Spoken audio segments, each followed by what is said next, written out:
सूली रांगली ते खून दिया तारिया, सूली रांगली ते खून दिया तारिया, गुनाहगारो आ जाओ यीशु बाजा मारिया, गुनाहगारो आ जाओ यीशु बाजा मारिया, सूली रांगली ते खून दिया तारिया, सूली रांगली ते खून दिया तारिया, गुनाहगारो आ जाओ यीशु बाजा मारिया, गुनाहगारो आ जाओ यीशु बाजा मारिया।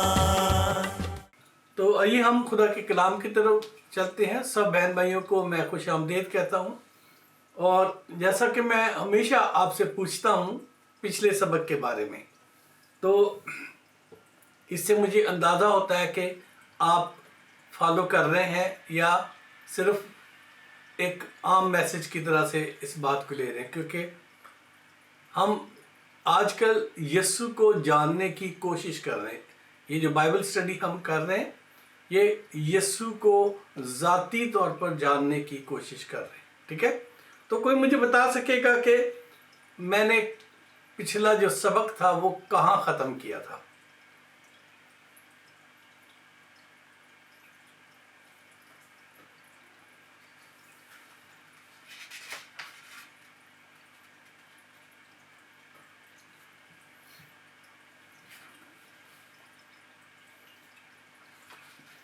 कोई नहीं बता रहा?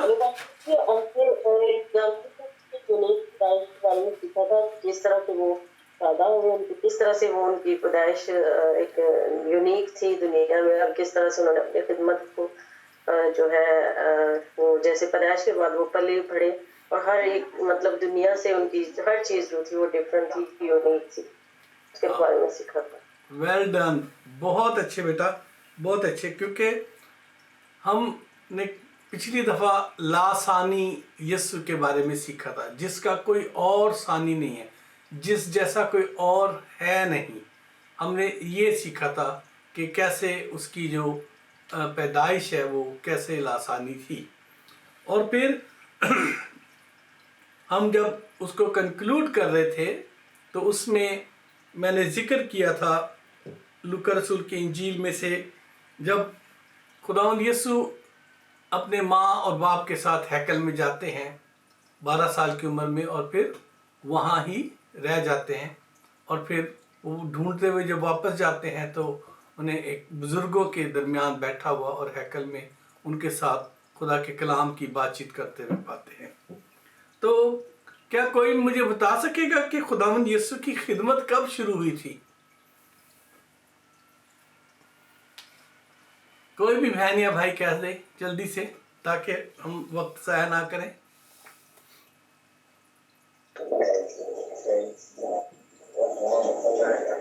जी 12 साल की एज में। शाबाश, बहुत अच्छा, वेल पिक्ड। ठीक है, क्योंकि खुदावंद यीशु की खिदमत अक्सर हम सुनते हैं, खुदा के खादमीन भी इस बात पे कहते हैं कि खुदावंद यीशु ने जो अपनी ज़मीनी खिदमत थी वो 30 साल के बाद 3.5 साल खिदमत की। लेकिन यीशु की असल में खिदमत अगर हम बाइबल के ज़रिए से देखें, अनाजील के ज़रिए से देखें, और लूका रसूल की इंजील के मुताबिक देखें, तो उन्होंने अपनी खिदमत उस 12.5 साल के उस वाक़े से ज़ाहिर कर दी थी कि वो क्या करने के लिए आया है। वो एक उस्ताद बनकर आया था, और वो एक उस्ताद बिल अमल था, बल्कि अब भी है। मसीह यीशु ने बिल अमल यानी पहले अमल करके और फिर हमें कहा कि ऐसा करो।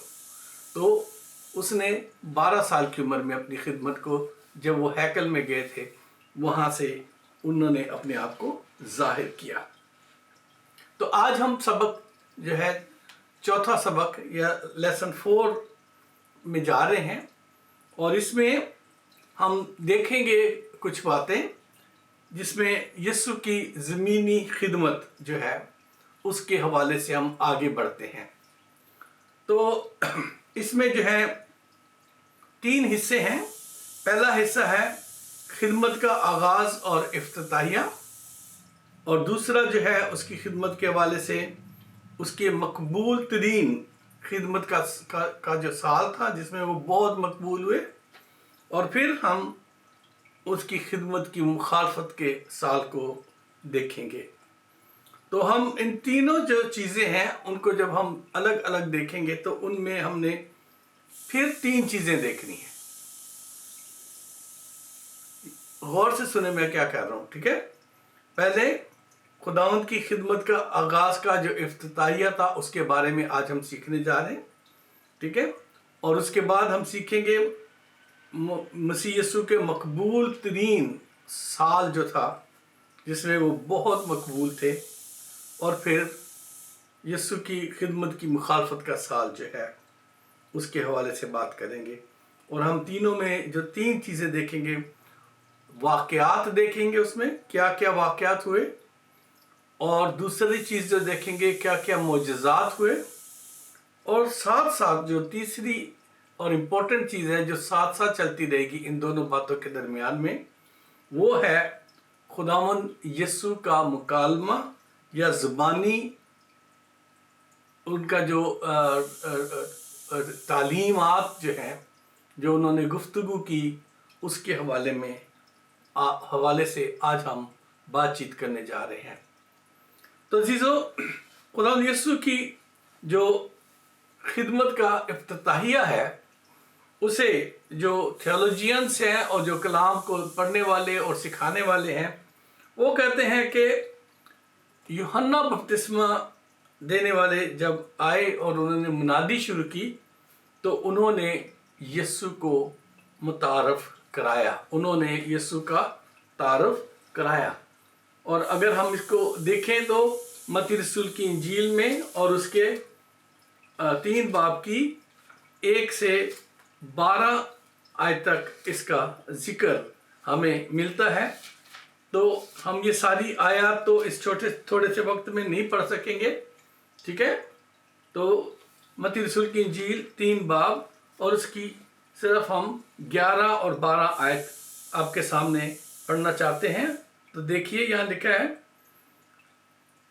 ऊपर सारी यूहन्ना बपतिस्मा देने वाले की डिस्क्रिप्शन है, उसकी जो खिदमत जो शुरू होती है 3 बाब की पहली आयत से लेकर, लेकिन मैं सिर्फ इसको आगे चल के बताना चाहता हूँ 11 और 12 आयत में। तो यूहन्ना बपतिस्मा देने वाला फरमाते हैं, मैं तो तुमको तौबा के लिए पानी से बपतिस्मा देता हूँ, लेकिन जो मेरे बाद आता है वो मुझसे ज़ोर आवर है, मैं उसकी जूतियाँ उठाने के लायक नहीं। वो तुमको रूह कुद्दुस और आग से बपतिस्मा देगा, उसका छाज उसके हाथ में है और वो अपने खलियान को खूब साफ करेगा और अपने गेहूं को तो खत्तों में जमा करेगा, पर भूसी को उस आग में जलाएगा जो बुझने की नहीं। ये मुकद्दस या सेंट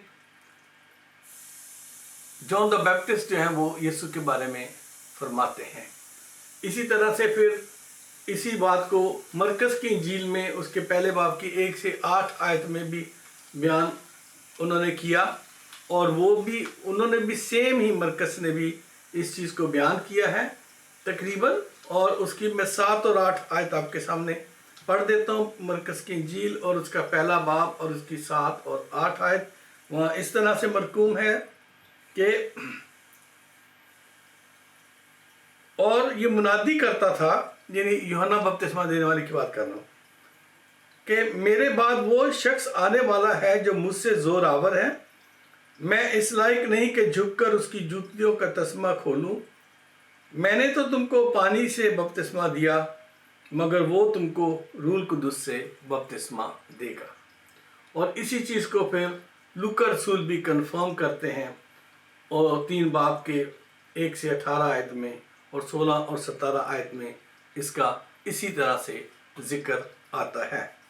तो अज़ीज़ों, यीशु को मुतारफ़ कराने के लिए जो खुदावंद ने जिसे भेजा था, जिसे चुना था, जिसको दुनिया में खुदावंद लाए थे, जैसे हमने शुरू में सीखा कि कैसे एक लासानी मसीह की पैदाइश से पहले ایک لاسانی کام ہوا کہ جو زکریا تھا اور الیشبا دونوں بہت بزرگ تھے، لیکن خدا نے انہیں وقت پر ایک بیٹا دینے کا وعدہ کیا، اور بیٹا دیا، اس لیے دیا تاکہ وہ خدا کا وہ کلام جو یسایہ نبی کی معرفت اور اس کے 40 باب کی 3 آیت میں فرمایا گیا تھا وہ پورا ہو۔ جی ہاں، کہاں فرمایا گیا تھا؟ یسایہ نبی کی کتاب میں 40 باب کی 3 آیت میں، اور وہ تھا کہ بیابان میں پکارنے والے کی آواز آتی ہے کہ خداوند کی راہ تیار کرو۔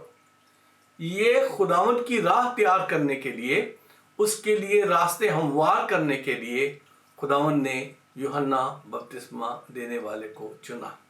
اور اسے پرانے عہد نامے میں دیکھیں تو جو یسوع کے آنے سے پہلے جس کا ذکر ہے، یعنی ایلیا کا آنے کا، اور اسی بات کو بعد میں خداوند یسوع کنفرم بھی کرتے ہیں کہ ایلیا تو آ چکا، یعنی یوحنا بپتسمہ دینے والا۔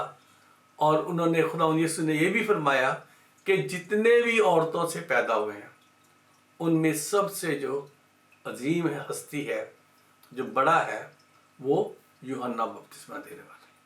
تو عزیزو، یہ جو خداوند یسوع کو متعارف کرانے کے لیے خدا کا جو انتظام تھا، یہ الہی انتظام ایسا انتظام تھا جسے ہم جب بائبل میں دیکھتے ہیں، سیکھتے ہیں، پڑھتے ہیں تو ہمارا دل جو ہے وہ خوشی سے بھر جاتا ہے۔ آپ جانتے ہیں کہ ایک اسی طرح کے اور اسٹوری بنائی گئی بعد میں، جو یہودیوں نے بنوائی، اور وہ ایران کے ایک جو تھے، کیا کہنا چاہیے، اسلامک اسکالر تھا جو اپنے آپ کو نبی کہتا تھا، اور وہ بہاؤدین، اور انہوں نے اسی طرح کا ایک اور ڈرامہ رچایا تھا۔ یہ میں ڈرامہ ان کے لیے اس لیے کہتا ہوں کیونکہ یہ تو خداوند کی طرف سے مقرر ہوا یسایہ نبی کی معرفت جو کچھ کہا گیا تھا وہ پورا ہو چکا تھا۔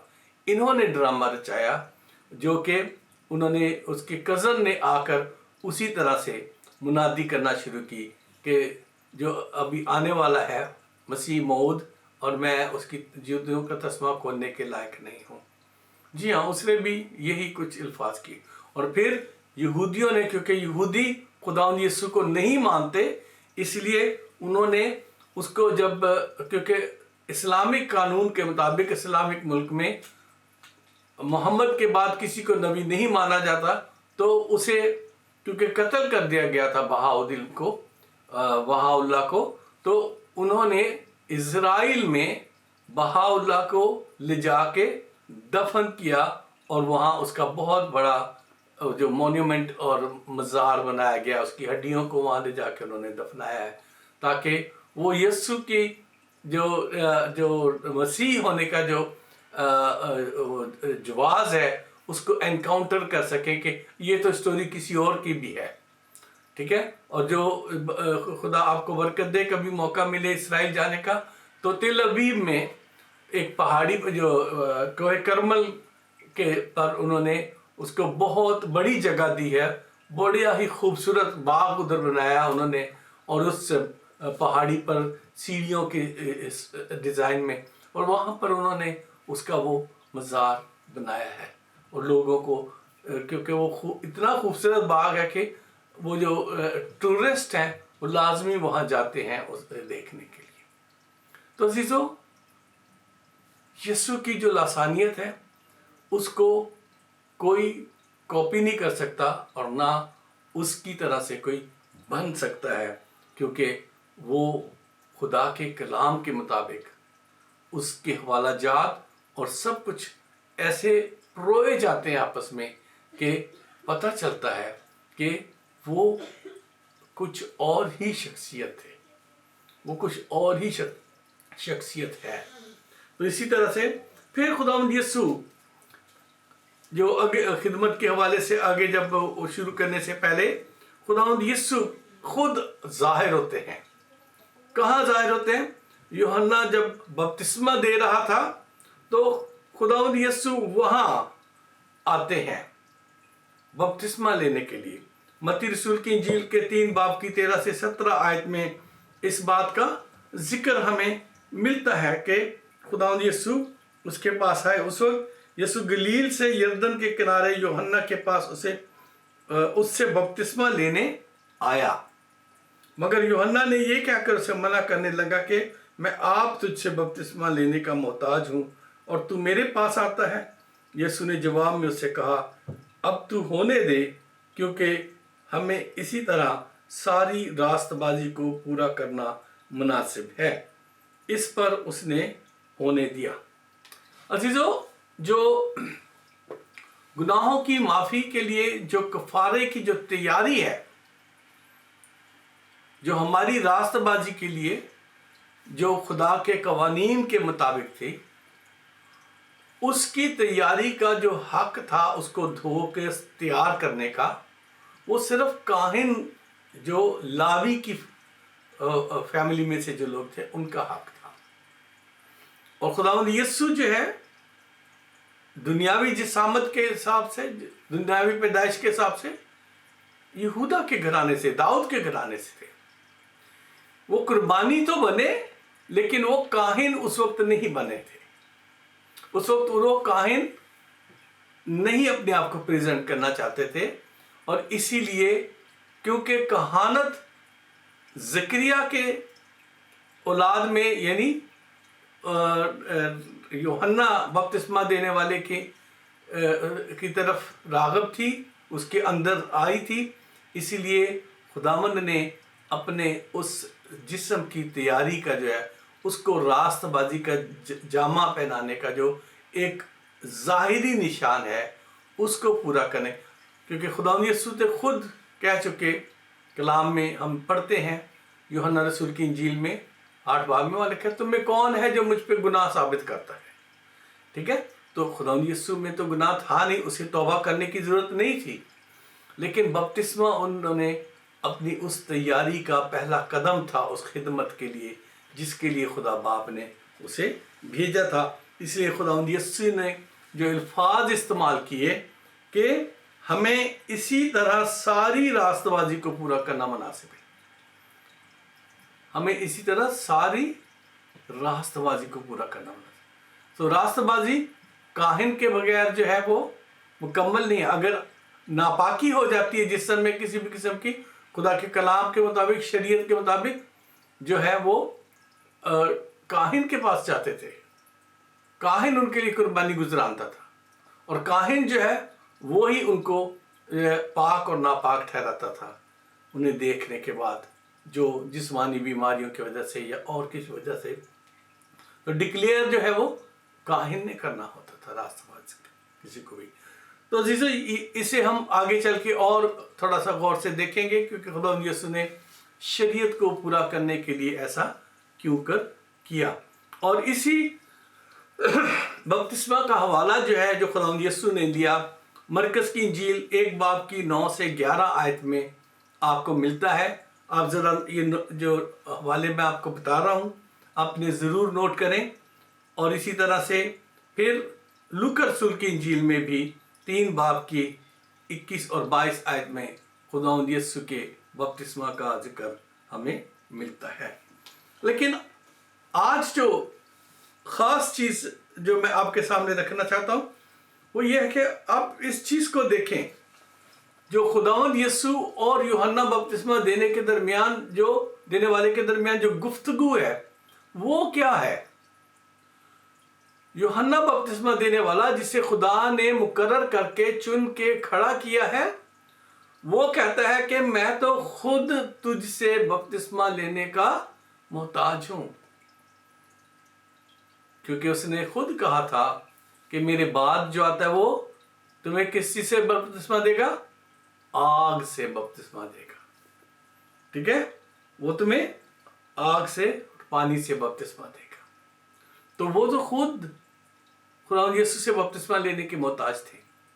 तो उनकी ये बात जो है खुदावंद ने डिक्लाइन नहीं की, उसने ये नहीं कहा नहीं ऐसा कुछ नहीं है। उन्होंने कहा कि हमें ऐसे ही रास्तबाजी का पूरा करना ज़रूरी है। अजीज़ों, हमारी ज़िंदगी में भी ऐसा वक्त आता है जब हम कभी बहुत सारे हम से ऐसे लोग हैं जो ख़ानदानी तौर पर हम घरानों के तौर पर अपने आप को मसीह कहलाते हैं, लेकिन अपनी ज़ाती ज़िंदगी में कभी भी खुदावंद की मौत और उसके जी उठने का तजर्बा हमें नहीं हासिल होता। इसलिए हमें जब नई पैदाइश का तजर्बा होता है तो हमें इस बपतिस्मा की रस्म से, इसमें से गुज़रना ज़रूरी होता है।